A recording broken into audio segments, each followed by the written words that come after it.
ओवैसी सीमांचल के मुसलमानों को बताते हैं कि आरजेडी और कांग्रेस मुसलमानों के साथ धोखा कैसे करते हैं। टिकट कम देते हैं, वोट पूरा लेते हैं और हिस्सेदारी बिल्कुल नहीं देते। खुद सत्ता की मलाई खाते हैं और मुसलमानों को पोस्टर चिपकाने और दरी बिछाने के काम में लगाते हैं। इसके बाद ओवैसी ने बीजेपी पर हमला बोला, बीजेपी को मुसलमानों का असली दुश्मन बताया। मोदी और अमित शाह पर मुसलमानों के साथ भेदभाव का इल्जाम लगाया। किशनगंज की रैली में ओवैसी ने यही किया। अररिया की रैली में मोदी के भाषण की एक क्लिप पब्लिक को सुनाई और कहा कि मोदी ने पूरे बिहार में विकास के दावे किए और सीमांचल को ठेंगा दिखा दिया। और फिर आखिर में ओवैसी ने कह दिया कि मुसलमानों को न महागठबंधन के चक्कर में पड़ना चाहिए न बीजेपी के चक्कर में। मजलिस ही मुसलमानों का भला कर सकती है, इसलिए एआईएमआईएम को ही वोट देना चाहिए। आज प्रधानमंत्री सीमांचल में है, अररिया में है। मैंने जो कहा कि बिहार के हर इलाके में काम होता है, कांग्रेस हो, जेडीयू हो, बीजेपी हो, राजद हो, वो कहते हैं कि बिहार में बहार है, ओवैसी कहता है कि सीमांचल में बाढ़ है। और प्रधानमंत्री क्या कह रहे हैं, आप खुद उनकी जबानी सुन लीजिए। अभी हम वीडियो सुनाते हैं, ये आधा घंटा पुराना वीडियो है।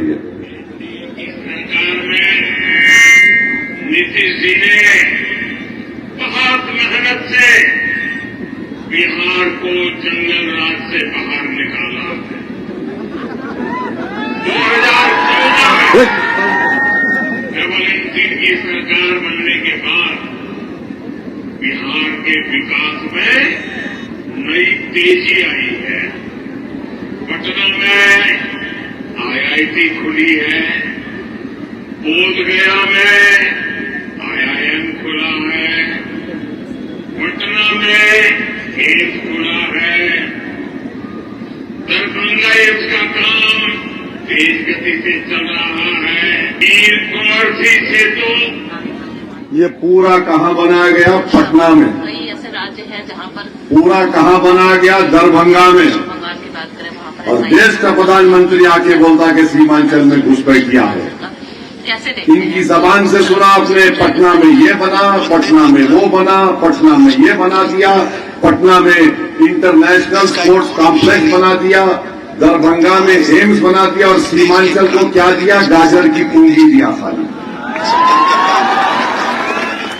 मगर प्रधानमंत्री जान लो, अब तुमको जबान से सीमांचल जिंदाबाद हम बोलने लगाएंगे इंशाअल्लाह ताला। अब मैं आपको कांग्रेस की बात सुनाता हूं। असल में बिहार में ओवैसी कांग्रेस को मुसलमानों का दुश्मन बता रहे हैं और तेलंगाना में मुसलमानों से कांग्रेस को सपोर्ट करने की अपील कर रहे हैं। महागठबंधन के नेता सीमांचल के लोगों को यह बात याद दिला रहे हैं और ओवैसी पर भरोसा न करने की सलाह दे रहे हैं। आज कांग्रेस के नेता इमरान प्रतापगढ़ी ने यही किया।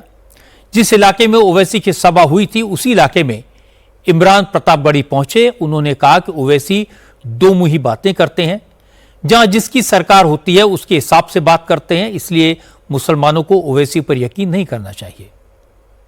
कि जो कांग्रेस को वोट देगा वो दरी बिछा रहा है, यही कह रहे हैं ना, गाली दे रहे हैं ना जी। तो मैं आपको एक बात बताता हूँ, 11 तारीख को यहाँ वोटिंग है ना। इसी 11 तारीख को जहां से वो आए हैं, हैदराबाद तेलंगाना, घर से 1 किलोमीटर की दूरी पर एक विधानसभा है, जुबली हिल्स। एक सीट पर 11 तारीख को वहां भी वोटिंग है। वहां से कांग्रेस का कैंडिडेट है नवीन यादव। उसके लिए यही मोहतरम घर घर जाकर के वोट मांग रहे हैं। मतलब तुम वहां कांग्रेस के लिए वोट मांगो तो